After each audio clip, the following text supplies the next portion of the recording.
നമസ്കാരം. നിളയോര വിശേഷങ്ങളിലേക്ക് സ്വാഗതം.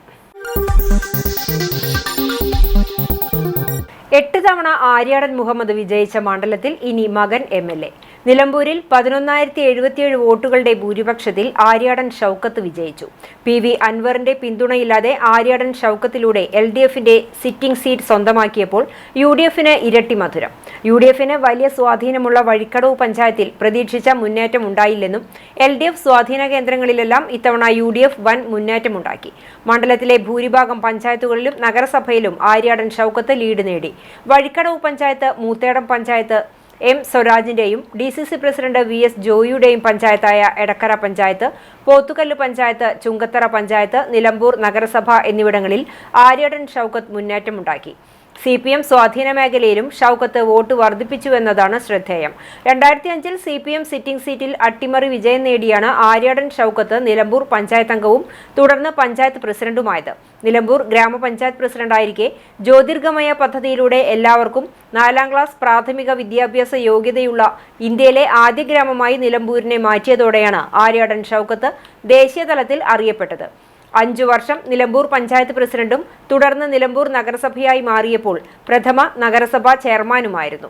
കപ്പൂർ വട്ടക്കുന്ന് ഉന്നതിയിൽ സദാചാര ഗുണ്ടകൾ ചമന്ന് യുവാവിനെ ആക്രമിച്ചു പരിക്കേൽപ്പിച്ച സംഭവത്തിൽ 2 പേരെ ചാലിശ്ശേരി പോലീസ് പിടികൂടി. വട്ടക്കുന്ന് സ്വദേശികളായ കള്ളിത്തൊടി വീട്ടിൽ സംഗീത്, കിഴക്കേക്കാട്ടിൽ വീട്ടിൽ ശിവൻ എന്നിവരാണ് ചാലിശ്ശേരി പോലീസിന്റെ പിടിയിലായത്. വട്ടക്കുന്ന് ഉന്നതിയിലെ താമസക്കാരിയായ യുവതിയെ യുവാവ് കഴിഞ്ഞ ദിവസം ഇരുചക്രവാഹനത്തിൽ കൊണ്ടുവന്നിറക്കിയിരുന്നു. ഇത് കണ്ട പ്രതികൾ ഇരുവരും ചേർന്ന് യുവാവിനെ ചോദ്യം ചെയ്യുകയും മർദ്ദിക്കുകയുമായിരുന്നു. മർദ്ദനത്തിൽ യുവാവിന്റെ വാരിയലിന് ക്ഷതമേറ്റു. വടികൊണ്ടുള്ള ആക്രമണത്തിൽ ഹെൽമറ്റും തകർന്നു. ആക്രമണത്തിൽ യുവാവിനെ ദേഹമാസകലം പരിക്കേൽക്കുകയും ചെയ്തു. ചാലിശ്ശേരി SHO കുമാർ, SIമാരായ ശ്രീലാൽ, അരവിന്ദാക്ഷൻ, CPOമാരായ രഞ്ജിത്ത്, സഞ്ജിത്ത്, CPOമാരായ സജീഷ്, സജിതൻ എന്നിവരുൾപ്പെട്ട സംഘമാണ് പ്രതികളെ പിടികൂടിയത്. പാലക്കാട്, മലപ്പുറം ജില്ലകളെ ബന്ധിപ്പിച്ചുകൊണ്ട് തൂതപ്പുഴയിൽ നിർമ്മിച്ച മുതിക്കയം റെഗുലേറ്റർ കം ബ്രിഡ്ജുമായി ബന്ധപ്പെട്ടുള്ള പരാതികൾ അന്വേഷിക്കാൻ ഉന്നതതല സമിതി പദ്ധതി പ്രദേശം സന്ദർശിച്ചു. മലപ്പുറം ജില്ലാ കളക്ടറുടെ നിർദ്ദേശത്തെ തുടർന്നാണ് സമിതി രൂപീകരിച്ചുള്ള അന്വേഷണം ആരംഭിച്ചിരിക്കുന്നത്. തൂതപ്പുഴയ്ക്ക് കുറുകെ തിരുവേഗപ്പുറ പഞ്ചായത്തിലെ നെടുങ്ങോട്ടൂരിനെയും മൂർക്കനാട് പഞ്ചായത്തിലെ കീഴ്മുറിക്കടവിനെയും ബന്ധിപ്പിച്ചുകൊണ്ടാണ് മൂതിക്കയം റെഗുലേറ്റർ കം ബ്രിഡ്ജ് നിർമ്മിച്ചിരിക്കുന്നത്. 69 കോടി രൂപ ചെലവിലായിരുന്നു പദ്ധതി യാഥാർത്ഥ്യമാക്കിയത്. 1 വർഷം മുമ്പ് പദ്ധതിയുടെ നിർമ്മാണം പൂർത്തിയായിരുന്നു. എന്നാൽ പദ്ധതി ജനോപകാരപ്രദമാക്കാനായിട്ടില്ല. അപ്രോച്ചിനോടുകൂടി യാഥാർത്ഥ്യമാക്കാനുണ്ട്. അതേസമയം പദ്ധതിയുടെ തുടക്കം മുതൽ തന്നെ നാട്ടുകാരിൽ പലവിധ ആശങ്കകളും നിലനിന്നിരുന്നു.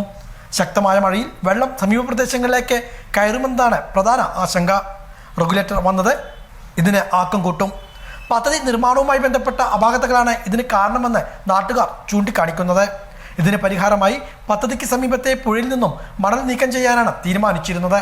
ഇതും പുഴയിൽ കൃത്രിമ കയം രൂപപ്പെടുകയും മറ്റു പ്രത്യാഘാതങ്ങളിലേക്ക് നീങ്ങുമെന്നുമാണ് പരാതി.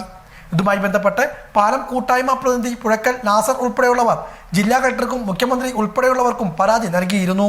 ഇതേക്കുറിച്ച് അന്വേഷിക്കുവാൻ മലപ്പുറം ജില്ലാ കളക്ടർ പ്രത്യേക സമിതിയെയും നിയോഗിച്ചു. ഈ സംഘമാണ് പദ്ധതി പ്രദേശം സന്ദർശിച്ച് പ്രദേശവാസികൾ ഉൾപ്പെടെയുള്ളവരിൽ നിന്നും വിവരങ്ങൾ ശേഖരിച്ചത്. നിലവിലെ പ്രശ്നങ്ങൾ നാട്ടുകാർ ഉൾപ്പെടെയുള്ളവർ സംഘത്തെ ബോധ്യപ്പെടുത്തി. മൂതിക്കലം പാലം കൂട്ടായ്മ പ്രതിനിധി നാസർ പുഴക്കലും സംഘത്തിന് മുന്നിൽ ആശങ്കകൾ പങ്കുവച്ചു. നിർമ്മാണവുമായി ബന്ധപ്പെട്ട ഏജൻസികളെ മാറ്റി നിർത്തി മറ്റൊരു ഏജൻസിയെ കൊണ്ട് പാല നിർമ്മാണത്തിലെ അപാകതകൾ അന്വേഷിപ്പിക്കണമെന്നും ഇതിനുശേഷം മാത്രമേ പുഴയിലെ മണലെടുപ്പ് അനുവദിക്കുവാൻ പാടുകയുള്ളൂവെന്നും ഇവർ സമിതി അംഗങ്ങളെ അറിയിച്ചു. മണൽ ഇവിടെ ഇപ്പം നമ്മൾ എത്ര 10 മീറ്റർ 100 മീറ്റർ ആഴത്തേക്ക് എടുത്താലും വെള്ളം അതേപോലെ തന്നെ ഉണ്ടാവും. വെള്ളത്തിനൊരു കുറവും വരില്ല. അപ്പോൾ ഈ ഷട്ടറിൽ തടയുന്ന അതേമാതിരി പാലത്തിൽ തടയുന്ന ആ ഒരു പ്രശ്നം പിന്നെ തരണം ചെയ്യാൻ ഒരിക്കലും മണൽ നീക്കുക എന്നുള്ളതൊരു പരിഹാരമല്ല. അത് കൂടുതൽ പ്രശ്നങ്ങളിലേക്ക് വഴിവെക്കും. കാരണം ഇവിടുന്ന് ഒരു കിലോമീറ്റർ മുകളിലേക്ക് മണൽ നീക്കി കഴിഞ്ഞാൽ ആ പിന്നെ സൈഡ് അതായത് പിന്നെ തീരങ്ങളൊക്കെ പുഴയിലേക്ക് ഇടിഞ്ഞു കടന്ന ഒരു പിന്നെ പ്രവണത കൂടും. ഇത് മണൽ നീക്കി കഴിഞ്ഞാൽ കാരണം മണലൊലിപ്പ് കൂടും. അതേപോലെ മറ്റേ പാലത്തിന് കേട് മാത്രമല്ല ഇതിലെ 2 മീറ്ററല്ല 2 മീറ്ററിലധികം ഇത് താഴ്ച ഉണ്ട്. പിന്നെ ഉയരക്കുറവുള്ളതായിട്ടാണ് നമുക്ക് വേനൽക്കാലത്തെ ഈ വെള്ളത്തിൻ്റെ ലെവൽ വെച്ചിട്ട് ഈ ഫോട്ടോയിലുണ്ട്. വേനൽക്കാലത്തിൻ്റെ ഈ വെള്ളം ഒഴുക്ക് നിന്നാൽ പോലും ഉണ്ടാകുന്ന വെള്ളത്തിൻ്റെ ലെവൽ വെച്ച് നോക്കിക്കഴിഞ്ഞാൽ 2 മീറ്ററോളം അടിയിലേക്ക് അല്ലെങ്കിൽ 1.25 മീറ്റർ അടിയിൽ വെറുതെയാണ് ആ ഷട്ടർ കൊണ്ടേ നിർത്തുന്നത്. Minor irrigation executive engineer KT Shajahan Kabir, Kerala irrigation infrastructure development corporation deputy general manager CA Jamaluddin, irrigation executive engineer E Jamal ഉൾപ്പെടെയുള്ള വിവിധ വകുപ്പ് മേധാവികൾ സ്ഥലത്തെത്തി അന്വേഷണം നടത്തി. അതാത് വകുപ്പ് മേധാവികളുടെ റിപ്പോർട്ടുകൾ ജില്ലാ കളക്ടർ നിയോഗിച്ച സമിതി കൺവീനർക്ക് കൈമാറും. തുടർന്ന് വിശദമായ റിപ്പോർട്ട് ജില്ലാ കളക്ടർക്ക് നൽകാനുമാണ് സമിതിയുടെ തീരുമാനം. തുടർന്നായിരിക്കും പദ്ധതിയുമായി ബന്ധപ്പെട്ട തുടർ നടപടികൾ ഉണ്ടാകുക. ഒറിജിനലായിട്ട് ഉണ്ടായിരുന്ന ബെഡ് ലെവലിൽ നിന്നും 2 മീറ്ററോളം താഴ്ത്തിയിട്ടുണ്ട് എന്ന്. അപ്പോൾ മൊത്തത്തിൽ റെഗുലേറ്റർ ഒരു കുറച്ചിങ്ങോട്ടേക്ക് താന്നിട്ടാണ് ഇരിക്കുന്നത്. അത് കാരണം വെള്ളം വരുന്ന സമയത്ത് ഇവിടെ തടഞ്ഞു നിന്ന് പെട്ടെന്ന് വെള്ളപ്പൊക്കം ഉണ്ടാകുന്നു എന്നുമാണ് നാസറിൻ്റെ ഒരു പരാതി. ആ പരാതി തീരാൻ വേണ്ടിയിട്ട് ഇപ്പോൾ പറയുന്നത് ഇവിടെ ഈ ഡെപ്ത് ഇങ്ങനെ വരാനുള്ള സാഹചര്യം ഇവിടുന്ന് മഴക്കാലത്ത് മറ്റേ മണൽ വന്ന് അടിഞ്ഞിട്ടാണ്. അങ്ങനെ ആ മണൽ മാറിയാൽ ഈ പ്രശ്നം തീരും എന്നാണ് കിടുക്ക് പറഞ്ഞിട്ടുള്ളത്. അപ്പോൾ അങ്ങനെ കിടുക്ക് ഇങ്ങനെ ഈ ഒരു ഇതിൻ്റെ എത്ര 1.5 കിലോമീറ്റർ സാറേ എത്ര ഒരു 1 കിലോമീറ്റർ ഹൈറ്റിലും കുറച്ച് താഴത്തേക്കുമുള്ള മണൽ റിമൂവ് ചെയ്ത് കഴിഞ്ഞാൽ ഈ പ്രശ്നം സോൾവ് ആക്കാം എന്നും പറഞ്ഞിട്ടുണ്ട്. അപ്പോൾ അതിൽ അങ്ങനെ ചെയ്ത് കഴിഞ്ഞാൽ മുകളിലുള്ള 2 കിലോമീറ്റർ മുകളിലുള്ള ഒരു പാലമുണ്ട്. ആ പാലത്തിൻ്റെ പൈല് ഓൾറെഡി എക്സ്പോസ്ഡ് ആണ്. അപ്പോൾ ഫർദറായിട്ട് ഇനിയും എക്സ്പോസ് ആവുകയും ആ പാലം തകരാവുകയും എന്നും പറഞ്ഞിട്ടാണ് നാസറിൻ്റെ പരാതിൻ്റെ രണ്ടാമത്തെ ഘട്ടം. Chalissery saint Peter's and saint Paul's Yakobaya Suriyani പള്ളിയിൽ ശ്രേഷ്ഠാചാര്യന്മാരുടെ ഓർമ്മ ആചരിച്ചു. ഞായറാഴ്ച രാവിലെ നവാഭിഷിക്തനായ മാന്നാമംഗലം സ്വദേശി ഫാദർ അന്ത്രയോസ് കൂനമാമൂട്ടിൽ കസ്ലീഷ വിശുദ്ധ കുർബാന അർപ്പിച്ചു. തുടർന്ന് കാലം ചെയ്ത സിംഹാസന പള്ളികളുടെ അധിപനും സത്യവിശ്വാസ സംരക്ഷകനുമായിരുന്ന ബെന്യാമിൻ മോർ ഒസ്താത്യോസ് മെത്രാപൊലിത്തായുടെയും ഇടവക അംഗവും വികാരിമാരുമായിരുന്ന ദിവംഗതനായ father Jacob Cheerakathottam, father James David Arumbur കസ്ലീഷാമാരുടെ ഓർമ്മയും ആചരിച്ചു. പ്രത്യേക പ്രാർത്ഥനയും ധൂപാർപ്പണവും അനുസ്മരണ സന്ദേശവും ഉണ്ടായി. നവാഭിഷിക്തനായ ഫാദർ അന്ത്രയോസ് കസ്ലീഷായ്ക്ക് വികാരി ഫാദർ ബിജു മൂങ്ങാങ്കുന്നേൽ ഇടവകയുടെ ഉപഹാരമായി ശുശ്രൂഷ കുപ്പായവും നൽകി. സ്നേഹവിരുന്നുമുണ്ടായിരുന്നു. നിരവധി വിശ്വാസികളും പരിപാടിയിൽ പങ്കെടുത്തു. വികാരി father Biju Moongankunnel, trustee CU Shalamon, secretary Titus David എന്നിവർ നേതൃത്വം നൽകി. Chalissery GCC arts and sports ക്ലബിന്റെ ആദ്യ സെക്രട്ടറിയും ഗ്രാമത്തിന്റെ വോളിബോൾ കോച്ചുമായ KV ബോസിന്റെ നിര്യാണത്തിൽ അനുശോചന യോഗം ചേർന്നു. ക്ലബ് ഹൗസിൽ മൗന പ്രാർത്ഥനയോടെ ആരംഭിച്ച യോഗത്തിൽ വൈസ് പ്രസിഡന്റ് CV മണികണ്ഠൻ അധ്യക്ഷനായി. പാലക്കാട് ജില്ലാ ഫുട്ബോൾ അസോസിയേഷൻ മുൻ president advocate Sumesh Achuthan, Marvel club രക്ഷാധികാരി TK സുനിൽകുമാർ, GCC ക്ലബ് രക്ഷാധികാരികളായ ബാബു നാസർ, PS വിനു, ആദ്യകാല പ്രവർത്തകരായ ബാലൻ മാസ്റ്റർ, അലി, ക്ലബ് പ്രവർത്തകർ, ക്ലബ് അംഗങ്ങൾ എന്നിവർ പങ്കെടുത്തു. SFI അഖിലേന്ത്യാ സമ്മേളന നഗരിയിലേക്കുള്ള പതാക ജാഥയ്ക്കും കൊടിമര ജാഥയ്ക്കും പട്ടാമ്പിയിൽ സ്വീകരണം നൽകും. ഈ മാസം 25-നാണ് ഇരു ജാഥകളും പട്ടാമ്പിയിൽ എത്തുന്നതെന്ന് നേതാക്കൾ വാർത്താ സമ്മേളനത്തിൽ അറിയിച്ചു. SFIയുടെ 18ാമത് അഖിലേന്ത്യാ സമ്മേളനം ജൂൺ 27 മുതൽ കോഴിക്കോട് വെച്ചാണ് നടത്തുന്നത്. സമ്മേളന നഗരിയിലേക്കുള്ള പതാക ജാഥയും ദീപശിഖ ജാഥയും 25-ന് വൈകുന്നേരം പട്ടാമ്പിയിലെത്തും. ഇരു ജാഥകൾക്കും വിപുലമായ സ്വീകരണമാണ് പട്ടാമ്പിയിൽ നൽകുന്നതെന്ന് SFI നേതാക്കൾ പട്ടാമ്പിൽ വിളിച്ചു ചേർത്ത വാർത്താ സമ്മേളനത്തിൽ അറിയിച്ചു. SFI അഖിലേന്ത്യാ സമ്മേളനത്തിന്റെ ഭാഗമായിട്ടുള്ള പതാക ജാഥയും ദീപശിഖ ജാഥയും, ഇടുക്കിയിൽ നിന്ന് വരുന്ന പതാക ജാഥയും അതുപോലെ തമിഴ്നാട് മധുരയിൽ നിന്ന് വരുന്ന ദീപശിഖ ജാഥയും ഈ വരുന്ന 25-ാം തീയതി പട്ടാമ്പിയിൽ സംഗമിക്കുന്ന ഒരു പരിപാടി, ഈ രണ്ട് ജാഥകളുടെയും സംഗമ കേന്ദ്രമായിക്കൊണ്ട് പട്ടാമ്പി മാറുകയാണ്. അതുമായി ബന്ധപ്പെട്ടുകൊണ്ടാണ് ഇന്ന് ഇത്തരത്തിലൊരു വാർത്താ സമ്മേളനം SFIയുടെ പട്ടാമ്പി ഏരിയ കമ്മിറ്റി വിളിച്ചു ചേർത്തിട്ടുള്ളത്. വളരെ വിപുലമായിക്കൊണ്ടുള്ള ഒരു പരിപാടിയായിട്ടാണ് നമ്മൾ ഈ രണ്ട് ജാഥകളുടെയും സംഗമം നടത്താൻ ഉദ്ദേശിച്ചുള്ളത്. ഒരു ജാഥ ഇടുക്കിയിൽ നിന്ന് വരുന്ന ജാഥ SFIയുടെ മുൻ സംസ്ഥാന പ്രസിഡന്റായുള്ള സഖാവ് K അനുശ്രീ ക്യാപ്റ്റൻ ആയിക്കൊണ്ടും സഖാവ് ആർഷോപ്പിയം ജാഥ മാനേജറായിക്കൊണ്ടുള്ള ജാഥ തൃത്താല ചാലിശ്ശേരി വഴി പട്ടാമ്പിയിലേക്ക് വരികയും അതുപോലെ SFIയുടെ അഖിലേന്ത്യാ ജോയിന്റ് സെക്രട്ടറി ആയിട്ടുള്ള സഖാവ് ആദർശം സജി നേതൃത്വം നൽകുന്ന ജാഥ, അദ്ദേഹത്തോടൊപ്പം തമിഴ്നാട് സംസ്ഥാന സെക്രട്ടറി സഖാവ് അരവിന്ദ് സ്വാമി ഉൾപ്പെടെയുള്ള സഖാക്കൾ നേതൃത്വം നൽകുന്ന ജാഥ ചിറ്റൂര് ഗോപാലപുരം വഴി 24-ാം തീയതി ചിറ്റൂർ ഗോപാലപുരത്ത് പാലക്കാട് ജില്ലയിലേക്ക് കടക്കുകയും തുടർന്ന് 25-ാം തീയതി പാലക്കാട് നിന്ന് പട്ടാമ്പിയിലേക്ക് വാഹനജാഥയായിക്കൊണ്ട് ബൈക്ക് റാലിയുടെ അകമ്പടിയോട് കൂടിയിട്ട് പട്ടാമ്പിയിലേക്ക് എത്തുന്ന തരത്തിലാണ് ഈ രണ്ട് ജാഥകളുടെയും ക്രമീകരണം നടത്തിയിട്ടുള്ളത്. വിദ്യാർത്ഥി റാലിയോടെയാണ് മേലെ പട്ടാമ്പിൽ വെച്ച് ജാഥയെ വരവേൽക്കുക. വൈകുന്നേരം 4 മണിക്കാണ് സ്വീകരണ പരിപാടികൾ. പ്രമുഖ നേതാക്കളും പങ്കെടുക്കും. പട്ടാമ്പിയിലെ സ്വീകരണത്തിന് ശേഷം ഇരു ജാഥകളും വിളിയൂർ പുലാമന്തോളിൽ നിന്നും മലപ്പുറത്തേക്ക് പ്രവേശിക്കും. വാർത്താ സമ്മേളനത്തിൽ SFI ഏരിയ പ്രസിഡന്റ് കെ ജീവ, സെക്രട്ടറി TV സുജിത്, ജില്ലാ കമ്മിറ്റി അംഗം ഒ ജിജീഷ് തുടങ്ങിയവർ ഇതേക്കുറിച്ച് വിശദീകരിച്ചു. വ്യാപാരി വ്യവസായി സമിതി യൂണിറ്റ് കൺവെൻഷൻ കൂറ്റനാട് നടന്നു. സംസ്ഥാന വൈസ് പ്രസിഡന്റ് S ദിനേശ് ഉദ്ഘാടനം ചെയ്തു. ചടങ്ങിൽ SSLC+2 പരീക്ഷകളിൽ ഉന്നത വിജയം കൈവരിച്ച വ്യാപാരികളുടെ മക്കളെ മൊമെന്റോ നൽകി ആദരിച്ചു. AV Muhammad Siddique, Revathi Venu, CI Kunjukunju, TK Vijayan, Sasidharan MV എന്നിവർ സംസാരിച്ചു.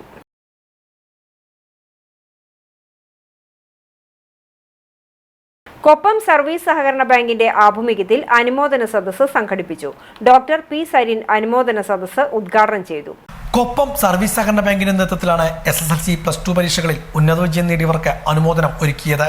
Kerala knowledge society campaign strategic adviser doctor P Sarin അനുമോദന സദസ്സ് ഉദ്ഘാടനം ചെയ്തു.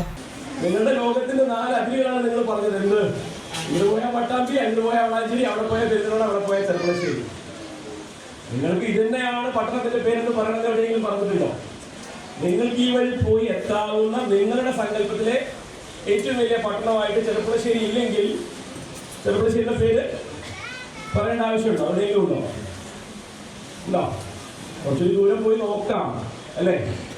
വളാഞ്ചേരിക്ക് അപ്പുറം പോയാൽ എന്തായാലും കോഴിക്കോട് ഉണ്ടെന്ന് നമുക്കറിയാം, ഉറപ്പാണ്. വളാഞ്ചേരിയേക്കാൾ വലുതാണ് കോഴിക്കോട്. ഇങ്ങനെ പട്ടാമ്പി കഴിഞ്ഞാൽ കുറച്ചുകൂടി ദൂരെ പോയാൽ എവിടെ വരെ എത്തും? തൃശ്ശൂരെത്തും. തൃശ്ശൂരിനപ്പുറം ഉണ്ട് അല്ലേ? കൊച്ചിയിലെത്താം, പിന്നെ അറബിക്കടലിലെത്തും. അതൊക്കെ കാര്യം. അപ്പൊ ഈ ദൂരത്തെ പറ്റി നിങ്ങളോട് ഞാൻ ചോദിച്ചപ്പോ നമുക്ക് പെട്ടെന്ന് അവൈലബിൾ ആയിട്ടുള്ള 4 സ്ഥലങ്ങളാണ് നിങ്ങളെ സംബന്ധിച്ചിടത്തോളം പ്രധാനപ്പെട്ടത് എന്നുകൂടി നിങ്ങൾ പെട്ടെന്ന് തന്നെ കണക്ട് ചെയ്തു. അത് തെറ്റ് ശരിയൊന്നും ഞാൻ പറയുന്നില്ല. പക്ഷെ ദൂരം ഈ ഒരു കാലഘട്ടത്തിൽ അത്രമാത്രം വലിയ പ്രധാനപ്പെട്ട ഒരു ഘടകമായിട്ട് നിങ്ങൾക്ക് തോന്നുന്നുണ്ടോ? പട്ടാമ്പി ബ്ലോക്ക് ഭവന നിർമ്മാണ സഹകരണ സംഘം മുൻ പ്രസിഡന്റ് T ഗോപാലകൃഷ്ണൻ മുഖ്യപ്രഭാഷണം നടത്തി. ബാങ്ക് പ്രസിഡന്റ് NP രാമദാസ് അധ്യക്ഷനായിരുന്നു. കൊപ്പം ഗ്രാമപഞ്ചായത്ത് president T Unnikrishnan, bank director K Venugopal, secretary KK Kanakalatha തുടങ്ങിയവരും പങ്കെടുത്ത് സംസാരിച്ചു. ബാങ്ക് പ്രവർത്തന പരിധിയിലെ സ്ഥിരം താമസക്കാരായ 200ഓളം വരുന്ന ഉന്നത വിജയം നേടിയവർക്കാണ് അനുമോദനം നൽകിയത്. ക്യാഷ് അവാർഡും മൊമെന്റോയും നൽകിയായിരുന്നു അനുമോദനം. പട്ടാമ്പി കൊടലൂരിൽ ഡിവൈഎഫ്ഐയുടെ നേതൃത്വത്തിൽ അനുമോദന സദസ്സ് സംഘടിപ്പിച്ചു. DYFI Pattambi block secretary AN Neeraj ചടങ്ങ് ഉദ്ഘാടനം ചെയ്തു. ഡിവൈഎഫ്ഐ കൊടലൂർ സൗത്ത് സെന്റർ യൂണിറ്റുകളുടെ നേതൃത്വത്തിലാണ് SSLC+2 പരീക്ഷകളിൽ ഉന്നത വിജയം നേടിയവർക്ക് അനുമോദനം ഒരുക്കിയത്. ഇതോടൊപ്പം ലഹരി ബോധവൽക്കരണ ക്ലാസും സംഘടിപ്പിച്ചു. കൊടലൂർ BKM LP സ്കൂളിൽ നടന്ന അനുമോദന സദസ്സ് ഡിവൈഎഫ്ഐ പട്ടാമ്പി ബ്ലോക്ക് സെക്രട്ടറിയും ജില്ലാ പഞ്ചായത്ത് അംഗവുമായ AN നീരജ് ഉദ്ഘാടനം ചെയ്തു. വലിയ മാറ്റങ്ങൾ സൃഷ്ടിച്ചിട്ടുണ്ട്.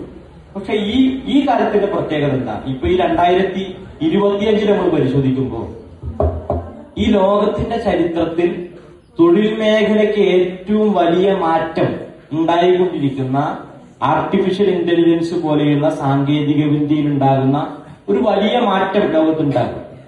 ഞാൻ നേരത്തെ പറഞ്ഞ പോലെ ഓരോ കാലത്തും പുതിയ മാറ്റങ്ങൾ ഉണ്ടായിട്ട് ഇപ്പൊ ഇന്റർനെറ്റ് വന്നിട്ട് അല്ലെങ്കിൽ അതിനു മുമ്പ് പല നിലയിൽ തൊഴിൽ മേഖലയ്ക്ക് മാറ്റം ഉണ്ടാക്കുന്ന പല സാങ്കേതിക വിദ്യകളും വന്നിട്ടുണ്ട്. പക്ഷെ ഇന്നത്തെ കാലത്തിന്റെ പ്രത്യേകത അതൊന്നുമല്ല. ഇതുവരെ ഉണ്ടായ മാറ്റത്തിനേക്കാളൊക്കെ വലിയ ഒരു മാറ്റം, ആർട്ടിഫിഷ്യൽ ഇന്റലിജൻസ് എന്ന് പറയുന്ന ഈ സംവിധാനം നമ്മുടെയൊക്കെ ജീവിതത്തിൽ ഉണ്ടാക്കാൻ സാധ്യതയുള്ള മാറ്റത്തെ കുറിച്ച് പരിശോധിച്ചാൽ തന്നെ നമുക്ക് വലിയ അത്ഭുതം ഉണ്ടാവും. ഒരു ഉദാഹരണം ഞാൻ വേണമെങ്കിൽ പറയാം. ഇപ്പൊ നമ്മള് ദുബായ് എയർപോർട്ടിൽ പോവുക. Assistant excise inspector K Manikandan ബോധവൽക്കരണ ക്ലാസ്സിന് നേതൃത്വം നൽകി. മാനസികമായി തകർന്ന് ആത്മഹത്യക്ക് അടക്കം ശ്രമിച്ച ഒരു സംഭവം നമ്മുടെ മുന്നിലുണ്ട്. അതുപോലെ തന്നെ നമ്മൾ ഒട്ടനവധി സംഭവങ്ങൾ, ലഹരി സംഘങ്ങൾ തമ്മിൽ ഏറ്റുമുട്ടുന്നു, അതുപോലെ തന്നെ ഭാര്യയെ കൊല ചെയ്ത് അവരുടെ മാതാപിതാക്കളെ ദാരുണമായി മാരകമായ രീതിയിൽ പരിക്കേൽപ്പിക്കുന്നു. അങ്ങനെ ഒട്ടനവധി വളരെ നമ്മളൊന്നും ഇഷ്ടപ്പെടാത്ത കുറെ സംഭവങ്ങളാണ് ഈ അടുത്തിടെ നടന്നുകൊണ്ടിരിക്കുന്നത്. ഇതിലധികവും പ്രതികളായി നമ്മൾ കാണുന്ന ആളുകളൊക്കെ തന്നെ വളരെ പ്രായം കുറഞ്ഞ ആളുകളാണ്. ഒരു പ്രധാനപ്പെട്ട കാര്യം സൂചിപ്പിക്കാനുള്ളത്, ആദ്യകാലങ്ങളിലൊക്കെ തന്നെ ഞങ്ങളുടെയൊക്കെ സർവീസിന്റെ ആരംഭ കാലഘട്ടത്തിലൊക്കെ തന്നെ നമ്മളൊക്കെ കൈകാര്യം ചെയ്ത് വിഷ്ണുദേവ് അധ്യക്ഷനായിരുന്നു. സജീഷ്, ഹാരിസ്, അശ്വതി, അഭിനേഷ് തുടങ്ങിയവരും പങ്കെടുത്ത് സംസാരിച്ചു.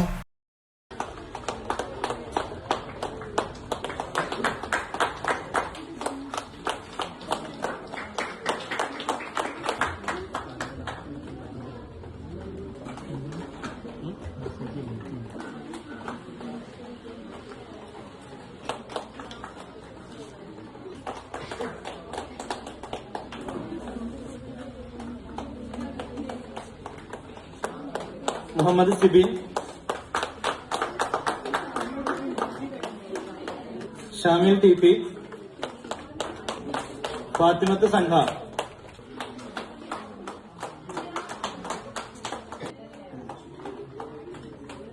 ഇതോടെ നിളയൊരു വിശേഷങ്ങൾ സമാപിക്കുന്നു. നമസ്കാരം.